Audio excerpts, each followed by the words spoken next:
A partir de ahora, la hora global. Desde el paralelo 35, en Montevideo, la realidad internacional por detrás de los titulares. Conducción de Gustavo Calvo. Participan Leo Harari y Susana Mangana. La hora global. Una mirada al nuevo desorden mundial. Muy buenas tardes, amigos, bienvenidos al 1170M de nuestro dial. Bastante puntuales hoy, 15:04, aquí en el paralelo 35, intentando entender este nuevo desorden mundial en la tarde de Radio Mundo, en los estudios de Radio Mundo, en esto que llamamos la hora global.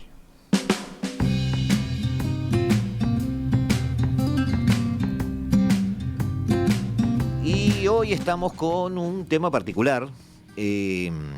Me pareció interesante no dejar pasar este tema y además teníamos un invitado que nos puede ayudar mucho sobre esto, porque fiel a nuestro estilo, fiel a lo que queremos hacer, huimos un poco de los titulares.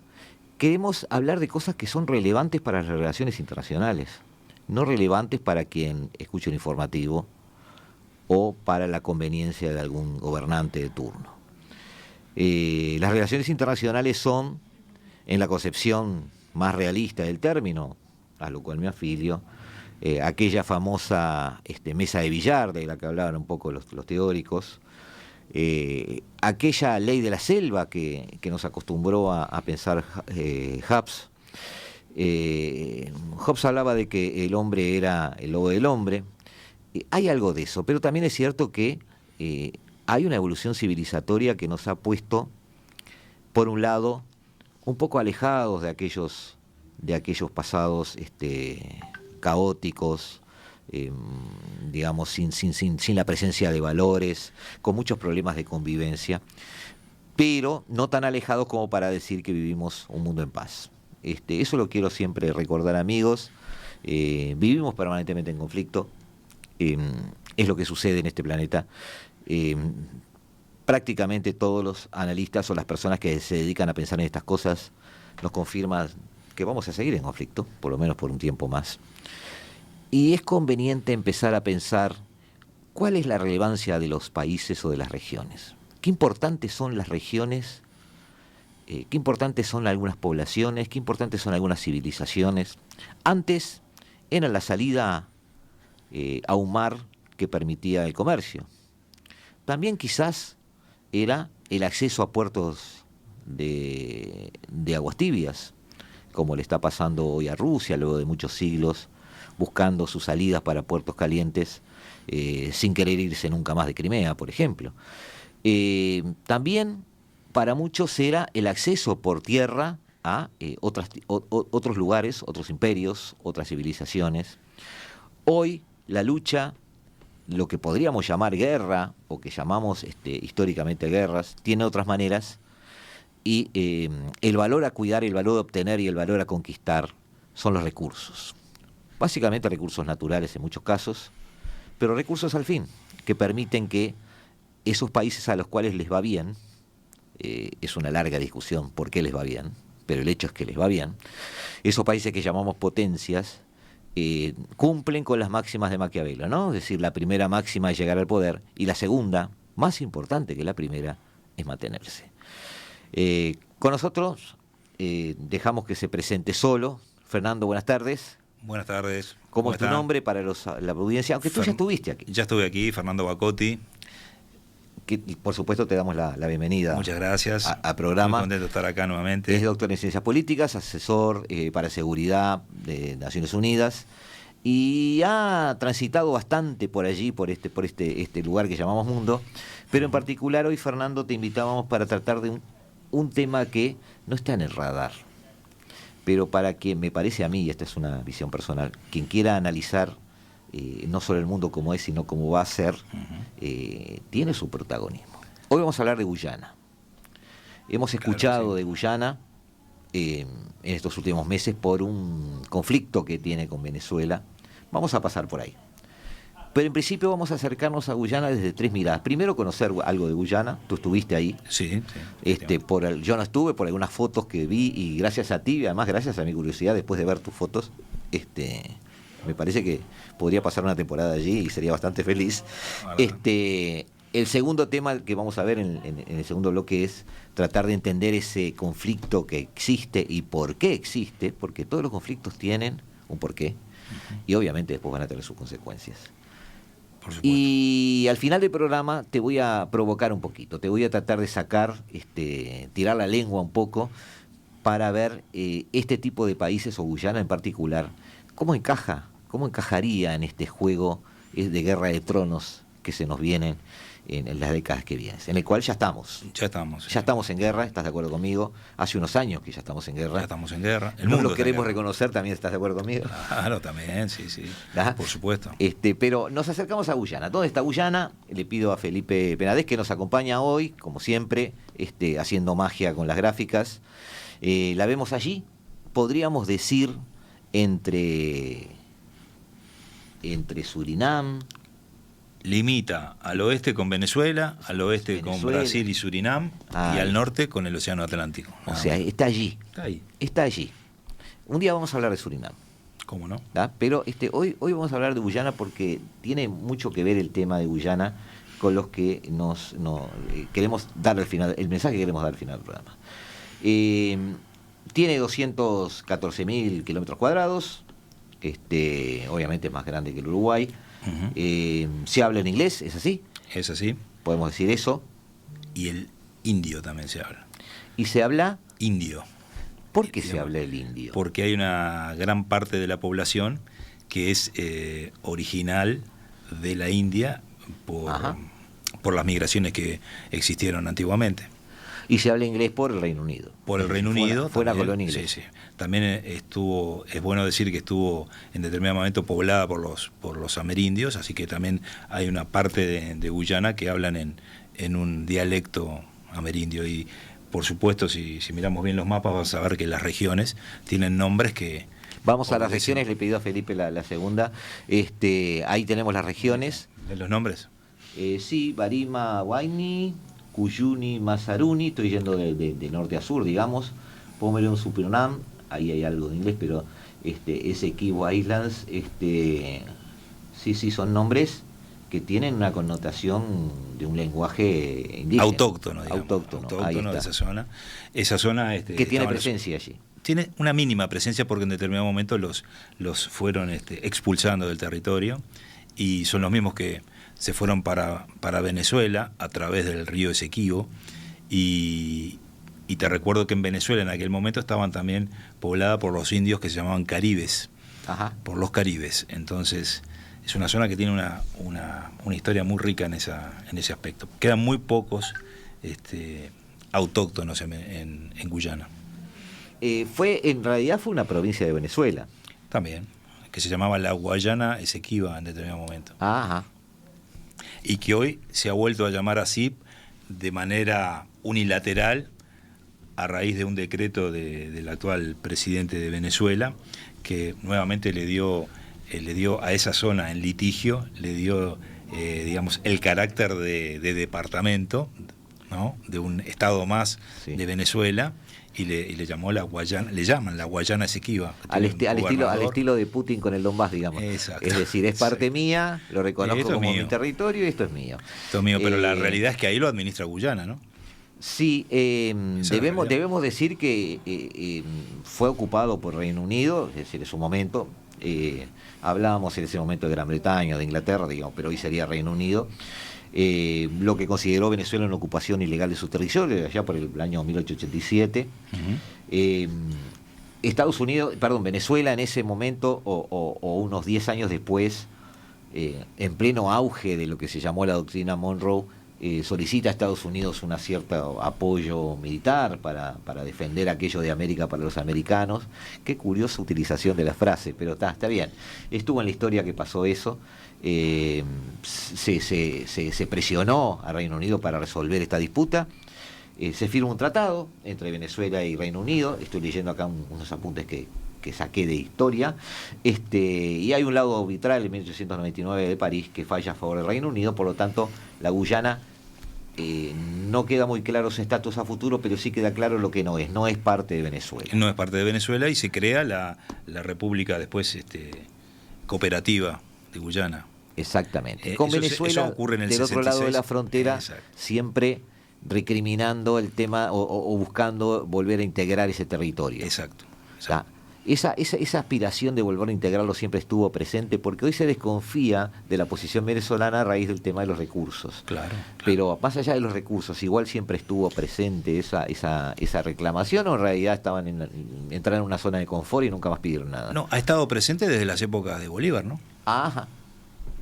Eso ha estado presente desde las épocas de Bolívar. Lo que sucede es que después, digamos, la historia se encargó de ir llevando toda aquella idea de la Gran Colombia por otros horizontes y por otras fronteras. Y esto quedó como un hecho esto quedó consumado ahí porque, bueno, estaba medio asegurado porque, más que nada, ahí la geografía es muy particular.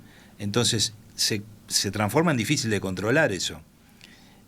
Para el que estuvo ahí, como es mi caso, es una selva muy densa, ¿verdad? Y vos no te podés imaginar cómo ahí hay gente viviendo y cómo Guyana ha logrado controlar al río Esequibo con su personal militar, con su policía, cómo hay comercios, tiendas. Capaz que esa, lo que te voy a decir no es muy académico, pero capaz que esa vegetación fuerte. Le voy a pedir a Felipe que recorramos las próximas 3 imágenes que nos van dando algún pasaje turístico por esto, que yo las elegí justamente para que lo vean. Ahí está, eso es muy lindo. Eso es la capital, ¿no? ¿O no? Sí. Georgetown. No, Georgetown. Tiene ese estilo, esa construcción británica, antigua. También hay lugares con comercios, digamos, hay paseos. Ahí tenemos una vista muy particular, digamos, muy estilo balneario para nosotros, ¿no? Tal cual. Muy parecido a Atlántida en alguna de sus calles. El efecto natural, que lo podemos ver en la siguiente imagen. Puede ser, Fernando, que esa convivencia, esa situación ahí, mirá, tenemos eso es espectacular, es muy lindo. Santo del Ángel. Es muy lindo. Eso está ubicado del otro lado de la frontera, ¿eh? Vale la pena decir que ese es un lugar turístico de alto nivel y de alto valor. Ahora, mi pregunta es, tú decís es un lugar que es muy selvático, no dejó de ser, por más de ser selvático, no dejó de ser un pie de un imperio europeo en América. Entonces llama la atención también que haya quedado fuera del radar durante mucho tiempo. Como tú dijiste, las prioridades capaz que eran otras. Pero no te olvides que esto recién en el 66 es cuando se empieza a solucionar este tema de la independencia de Guyana y se declara completamente libre en el 1992, con la intervención, entre otros, de la Commonwealth en toda su potencia, ¿verdad? Claro. Porque ahí no es solo el Reino Unido. Y a tal punto te menciono de que ha sido muy importante que, fíjate que yo estuve entre los años 2012 y 2015, y una cosa que me asombró y que estaba completamente en desconocimiento es que el Reino Unido utilizó Guyana como base logística para la Guerra de las Malvinas.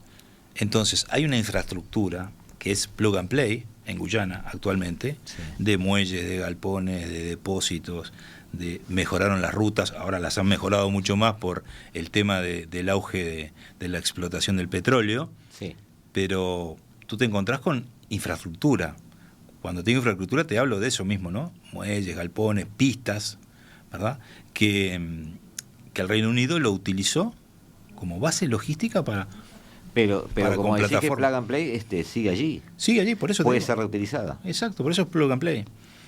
Claro. Muy eso puede estar de nuevo como del otro lado del planeta, por ejemplo. También yo te conté una experiencia que tuve en Timor Oriental, que fue una base del ejército japonés en determinado momento y que quedó toda la infraestructura de muelles, de galpones, ¿Y hoy está siendo explotada por alguien?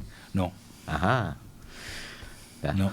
Bien. Pero en este caso de Guyana sí hay una afinidad con el Reino Unido. Claro. Ellos lo consideran parte de su lugar, digamos, o parte de un socio estratégico, digamos, a utilizar. en determinado momento. De hecho, por ejemplo, en Guyana una cosa característica es que se maneja por la izquierda, volante a la derecha. Sí, el estilo como en estilo Australia británico, y Nueva Zelanda. estilo Australia, Nueva Zelanda, y es muy británica Guyana. La Guyana británica es muy británica. Y esa Guyana está rodeada por Surinam, que no sería geopolíticamente relevante, pero sí tiene a Brasil allá y a Venezuela ahí al lado. Es un territorio entonces que podría ser requerido o ambicionado por alguien si tuviera un valor estratégico. ¿Lo tiene? Lo tiene, por supuesto. Y lo tiene ¿Por en qué varios... es importante o sería importante Guyana? A ver. Y Guyana es un, ¿cómo te podría decir? Es un lugar de paso para mucha actividad ilícita que se da a través de los ríos de Merara y el Esequibo, ¿no? Ajá. El de Merara es el que pasa por Georgetown y que sirve como digamos, como cauce principal del comercio, en donde está el puerto de Georgetown. Y allí sale al mar, tiene salida al Océano Atlántico, una enorme cantidad de mercadería que viene del centro del continente, ¿no? Estoy hablando de que Guyana ha sido en las sombras, en los últimos 10, 15 años, tráfico de drogas, centro de tráfico de drogas, prostitución, explotación sexual, tráfico de personas, porque cuando comenzó la migración, la gran migración venezolana, muchos, un gran porcentaje, tuvieron que pasar a través de Guyana para poder acceder al resto del continente, ¿verdad? No te olvides que ahí cerca está también Roraima, que es la frontera de Brasil con Venezuela, en donde hay un centro que prácticamente es un campo de refugiados, administrado por el lado brasileño, en donde trabaja ACNUR también y las organizaciones de derechos humanos, que albergan miles de venezolanos que han emigrado, ¿no? O que pretenden emigrar. Mucha de esa migración termina acá, ¿eh? Ahora, eso en realidad no tiene control, digamos, control externo, estoy hablando al país, porque de hecho Guyana es una república parlamentaria. Exacto. Es decir, ha dejado de ser una colonia inglesa. Dejó de serlo. Dejó de serlo. Obviamente mantiene esa afinidad cultural y también económica, supongo yo, con el Reino Unido, pero toma sus propias decisiones y sus controles son su responsabilidad, no de otros. Y ha florecido todo eso. Eso es signo de gobiernos corruptos, de gobiernos débiles. ¿Cómo podemos verlo eso? Si es que se puede ver de alguna manera o se puede sacar alguna conclusión. Bueno, lo que yo pude ver de primera mano es que en Guyana se han dado procesos de alternancia en el poder entre la etnia afro y la etnia india.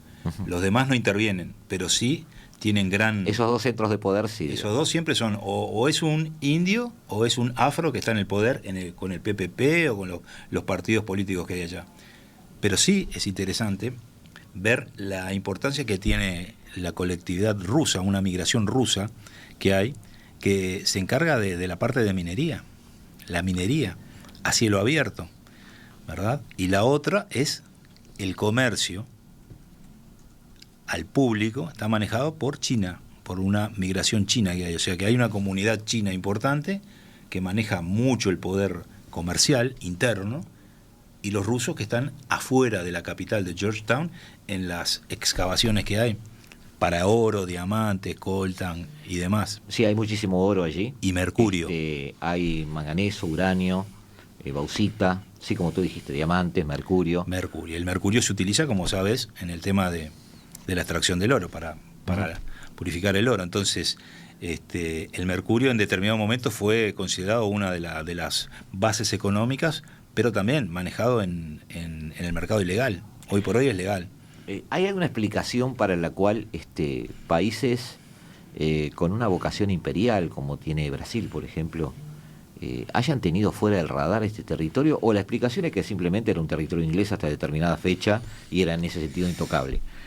Sí, también pienso que... una evaluación personal, ¿no? No, mi evaluación personal es que esos países, como bien decís, podrían haberse interesado por Guyana, pero tuvieron en este periodo de tiempo, han tenido otros problemas, claro, de identidad como países, como estados a nivel latino, que los han hecho mirar para sí mismos. Sí, fue esa etapa de adolescencia, digamos. Claro. Ahora seguramente que deben estar muy interesados con lo que ha acontecido en Guyana, con el tema de del petróleo, ¿no? El descubrimiento de esos yacimientos que están a 200 kilómetros nada más de la costa, que está manejado por la Exxon, por una empresa china, es un conglomerado internacional que hay ahí, que va a superar largamente el refinado y la producción de barriles por día de lo que produce Venezuela. Ya lo está superando ahora, actualmente.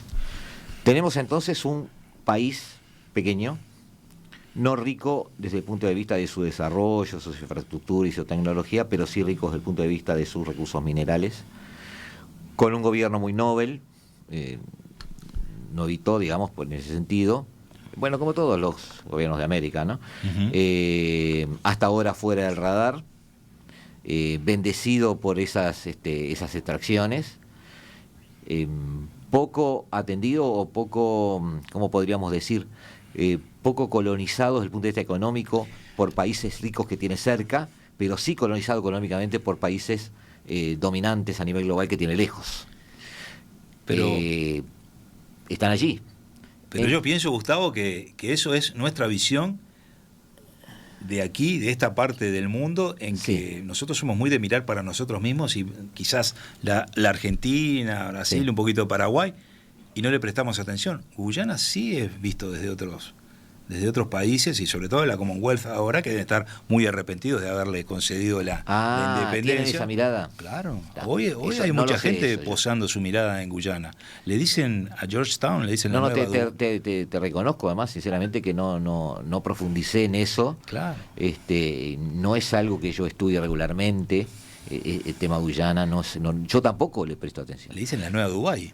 Actualmente. Ajá. Se están instalando cadenas de hoteles como el Marriott, por ejemplo, que comenzaron ya unas construcciones muy grandes. Hay un nivel de hotelería muy bueno. Se están reconstruyendo las carreteras. El aeropuerto que sirve a Georgetown está a 40 minutos de la capital. Y por las fotos que me han enviado últimamente y los comentarios que recibo de allá, en donde dejé muchos amigos, han duplicado la capacidad vial. O sea, no solamente que esto del petróleo trae aparejado la venta de vehículos 0 kilómetros de alta gama y demás, sino que se generó una autopista entre Georgetown y el aeropuerto. Está bien, te tomo el reto porque me retaste, porque no también es la visión regional nuestra, tenés razón en eso. Exacto, y yo creo que Brasil ahora... Pero es muy bueno lo que estás diciendo en el sentido de decir que, ojo, otros sectores del planeta, quizás con gobiernos más acostumbrados o con más historia a fijarse en los demás, como pasaba con los ingleses, con los franceses en su momento, sobre todo los españoles antes, vean esas cosas y nosotros con otra cabeza, con otra cultura, mucho más adolescentes, menos maduros en esa relación geopolítica mundial, no lo veamos. Mirá, así como hay países que son básicamente bélicos y que tienen analistas y grupos de poder dentro de sus gobiernos que se encargan de hacer los mapas de calor de los conflictos armados. Hay otros países que se encargan de hacer mapas de calor de la producción de petróleo y gas natural, como es el caso de Guyana, y como es el caso de otros países, como te lo menciono de nuevo, Timor Oriental, que está nadando arriba de petróleo y gas natural, y entonces llevan como un monitoreo de las nuevas extracciones, de los nuevos lugares donde empieza a haber petróleo que antes no sabían, y en el mapa de calor ahora a la cabeza está Guyana. Hicimos bien en ver Guyana entonces, amigos, porque no es lo que pasa hoy, pero sí está en la mente de otros, pero seguramente sea protagonista de nuestro futuro. Ya volvemos, amigos, en 2 minutos nos volvemos a encontrar aquí en el 1170M de vuestro dial, aquí en la tarde de la hora global.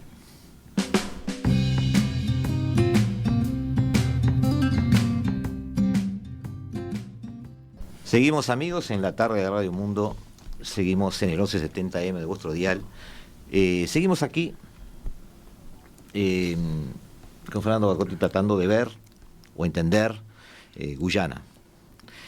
Ya vimos en esta primera mirada, en este primer bloque, que tiene muchos recursos naturales, que no es cierto como yo pensaba que estaba escondido este tema, sino que es un tema que está siendo explotado por potencias, particularmente europeas.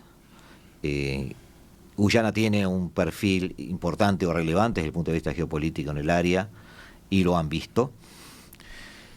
Pero ahí entramos en algunas situaciones particulares, que quiero dedicar este bloque a eso, Fernando, y que es la siguiente. Por un lado, tenemos un pasado relacionado con el Reino Unido. Saquemos a Venezuela de la ecuación porque políticamente perdió este tema. No tiene armas para, en el escenario internacional, llevar adelante algo que sea apoyado por alguien, porque además Venezuela hoy es un paria político. Así que es muy difícil que, desde el punto de vista de organismos internacionales, votaciones, una movida mediática o algo, pudiera llegar a algo. Sí por la vía de los hechos, pero esa es otra historia. No desde el punto de vista comunicacional, digamos. Sigue teniendo, como tú dijiste, mucho relacionamiento con la cultura británica. Pero tú mencionaste dos cosas que son las que lo ponen en el eje de la movida geopolítica actual. Mencionaste que hay una muy buena relación con China, que cumple una función, que yo pienso que es una función muy similar a la que cumplen otros países, es decir, mucha infraestructura, mucha deuda, mucho préstamo, apoyar el desarrollo y de alguna manera... El comercio interno. Que le deban favores. Y también mencionaste a Rusia. Rusia, a partir de una migración que generó una colectividad, pero Rusia se está acercando, por lo menos se acercó a Cuba, se acercó a Venezuela, se acercó a Media África y se acercó a algunos países de Asia ofreciendo seguridad. No sé si este es el caso también, pero sí es cierto que Rusia, en mi parecer, debería estar interesado en esto. ¿Está interesado Rusia en la Guyana?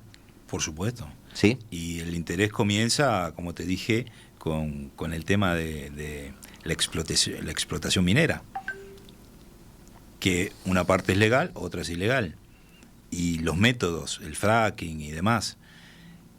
Te comento simplemente que en Georgetown vos tenés una salida, digamos, estás frente al océano Atlántico, pero la gente no puede ir a la playa porque está todo contaminado. Ah, mirá. Vos podés ir hasta lo que nosotros le llamamos la Rambla, caminar por la costanera y demás, pero ese enorme... No, yo me imaginé que con su ubicación cerca del océano debería ser un paraíso. No, tenés que trasladarte, no podés estar ahí en la playa. Es más, si pones una imagen satelital de Georgetown y de frente al océano Atlántico, te vas a ver como una banda costera negra que hay, que contrasta mucho con el azul del océano Atlántico. Está muy contaminado, eso va a llevar mucho tiempo que se descontamine. Igual los guyaneses van a tomar café, a tomar algo, a mirar el océano y todo, pero no entran al agua ni locos, ¿no? O sea que entonces, descubriendo cuál sería su rol en el escenario a mediano plazo y futuro plazo y largo plazo, estaríamos hablando de una república que tiene muchas cosas valiosas, pero su destino va a ser explotada por otros. No tiene una vocación de ni relevancia, ni dominio, ni presentarse en un conflicto o ser parte de un aparato militar o de un tratado militar o manejarse desde el punto de vista geopolítico como puede manejarse, yo qué sé, un Japón, una Corea. Estamos hablando, ¿no?, de un país que está siendo útil a las ambiciones de otros. Ese es su papel. Efectivamente, pensá que tiene una población de menos de 1 millón de habitantes, una policía que ronda los 4.000 efectivos y unas fuerzas armadas que no llegan a los 5.000. No es nada. Es nada. Entonces, este fenómeno de la explotación petrolera está naciendo. Hay nuevos ricos, hay una clase media que se ha transformado en una clase media muy poderosa. Esto está como recién iniciándose.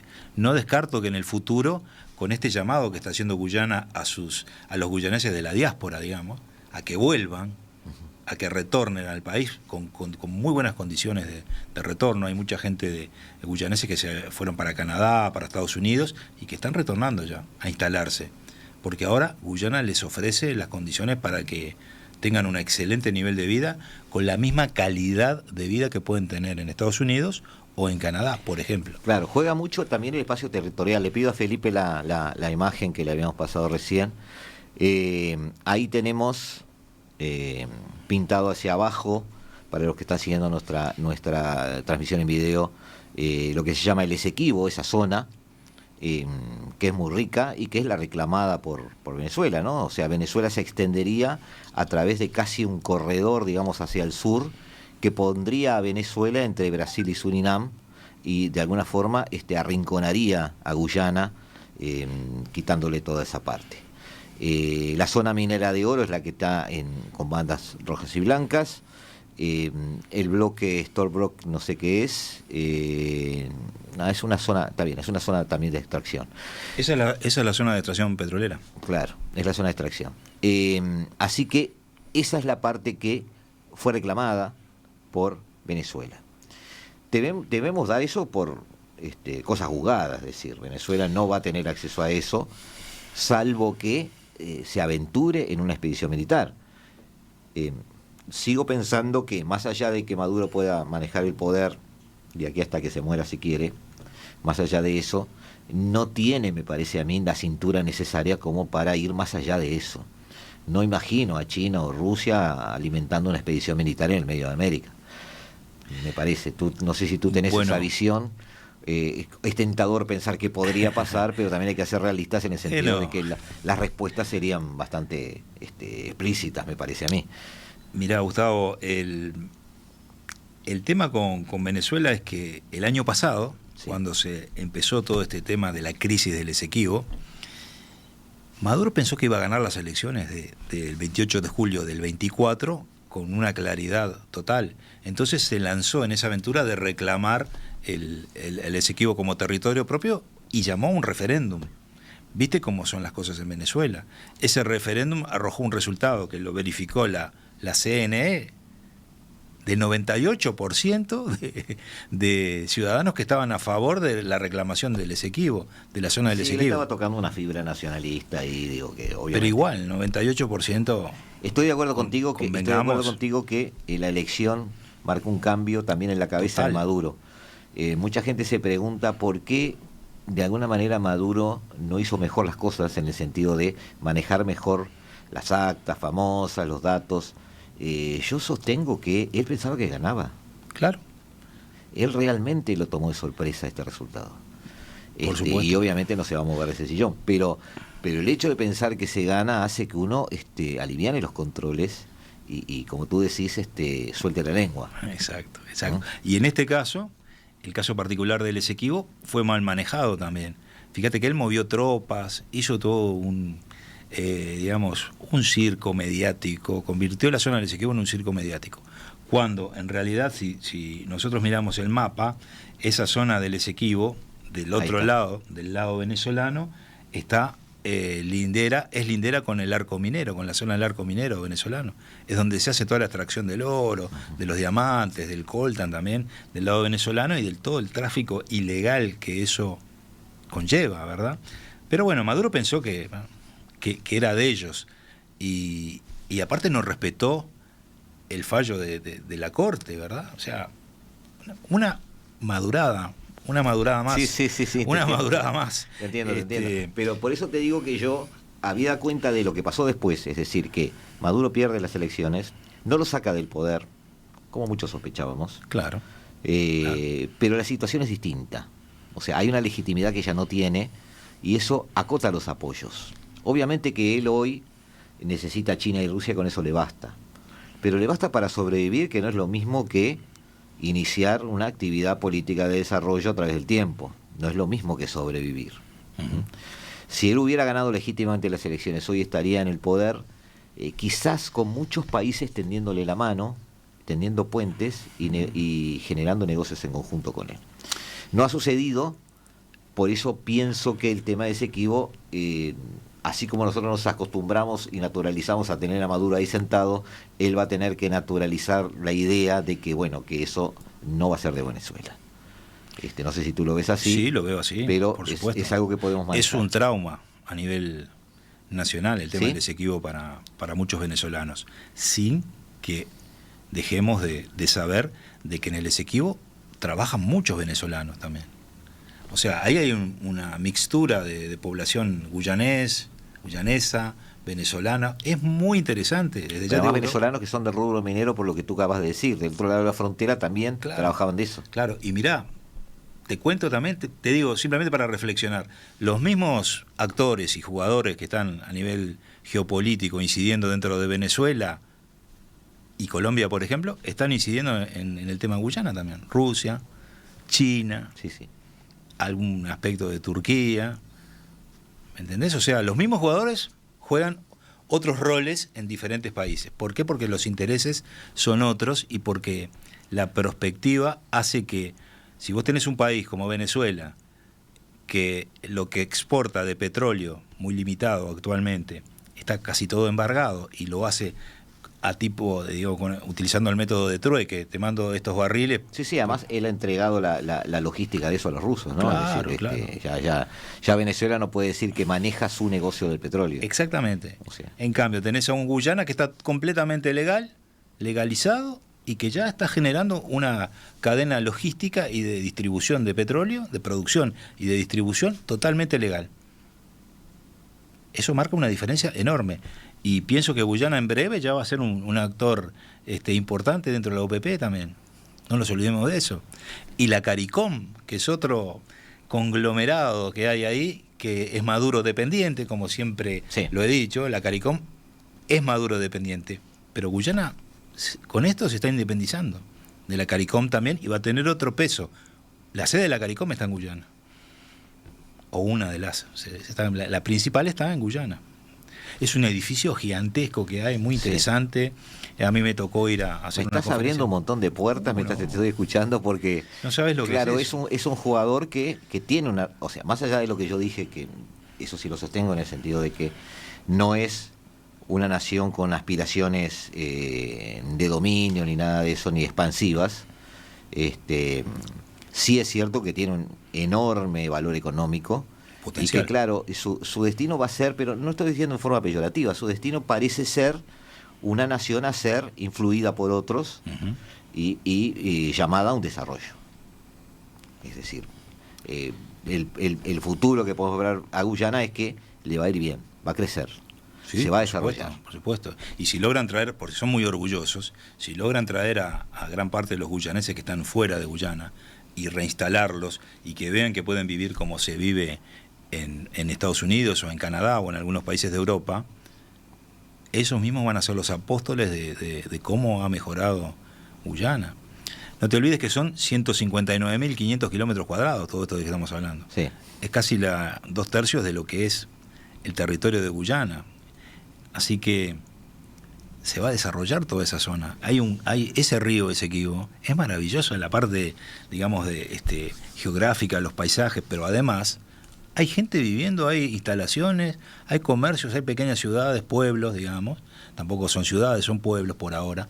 Pero todo eso está destinado indefectiblemente a crecer. Va a crecer mucho.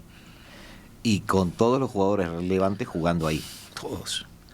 Todos. Está Estados Unidos, está Europa, está Rusia, está China. Está a todos los que les interesa, digamos, sacar su tajada de algo que pudiera crecer o desarrollarse. Lo que podríamos hacer entonces, si a ti te parece, Fernando, en el próximo bloque es, bueno, ver a dónde va el futuro, es decir, qué tipo de jugador puede llegar a ser porque por lo que tú describes y por lo que me parece que está pasando en el planeta, a todos los gobiernos les está llegando el momento que les van a golpear la puerta y le van a preguntar a qué juega. Claro. Nosotros también, Uruguay también. Hay una embajada uruguaya en Georgetown, en Guyana. Ah, sí. Sí, hay embajada uruguaya, hay embajada argentina. Es muy interesante aquí el microambiente, claro. El ecosistema diplomático de Guyana es muy interesante. Después de la tanda te voy a preguntar entonces si tuviera que tomar partido Guyana, si tomaría partido en esta guerra que ya sabemos que existe, que la estamos dando como un hecho, o no. Capaz que una estrategia. Una vez hicimos un programa sobre la vocación de la paz como estrategia. ¿No? Algún afiliado del Derecho Público Internacional nos decía que eso era un poco un sinsentido, porque de hecho la paz no puede ser manejado como una especie de doctrina, porque el espíritu de las Naciones Unidas impide que tomemos a la paz como objetivo, porque en teoría no tiene que haber guerras. Entonces no tenemos que ver la neutralidad como un objetivo, sino que nosotros debemos tomar partido porque las guerras se acaben.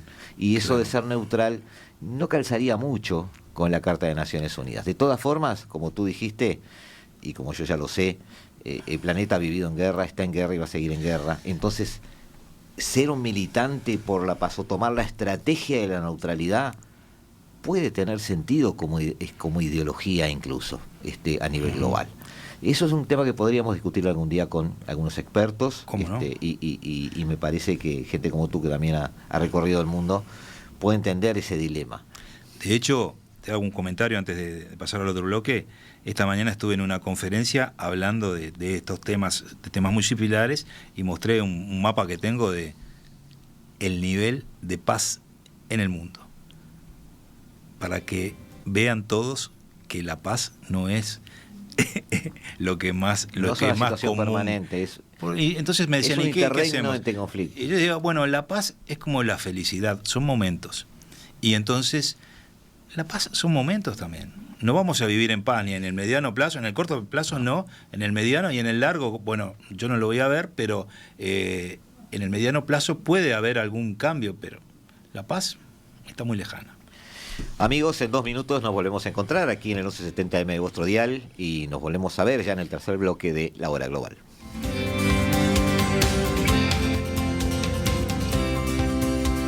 Desde el paralelo 35, La Hora Global.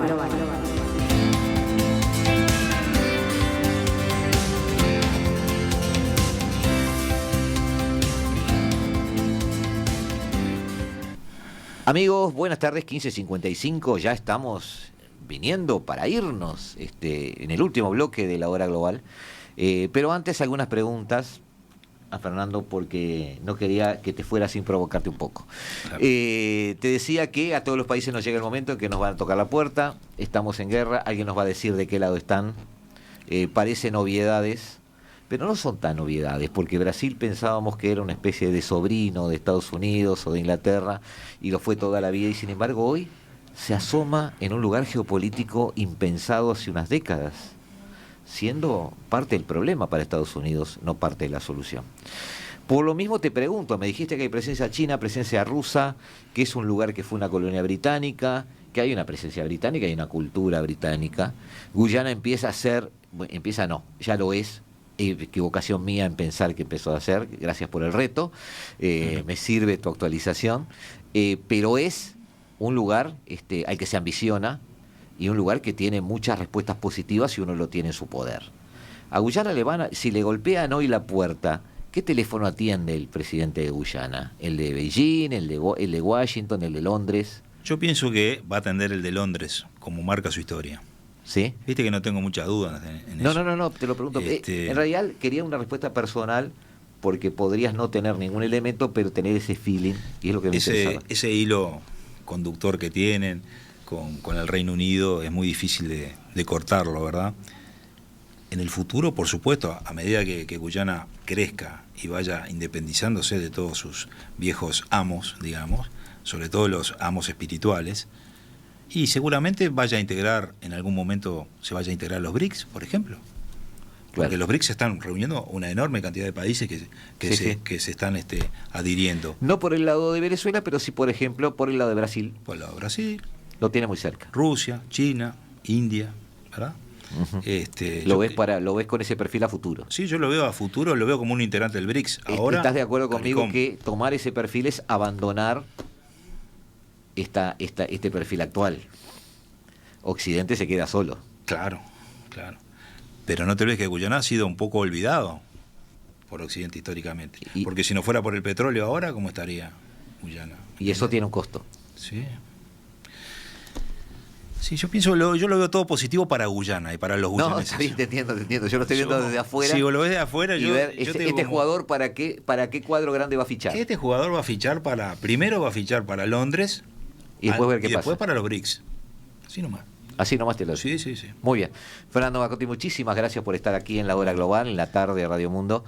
Ahora nos vamos. Te digo que viene Eduardo Rivero, que hace magia porque nos hace escuchar la mejor música del mundo, y además tiene una particularidad ya bioquímica, podríamos decir, porque durante 2 horas no envejecemos. Esa es una de las virtudes que tiene el programa que sigue. Nosotros, amigos, como cada martes y cada jueves a las 15 horas en el 1170M de vuestro dial, estaremos aquí en la tarde de Radio Mundo, en estos estudios de Radio Mundo, diciendo: esto es La Hora Global, que viva la radio. Muchas gracias.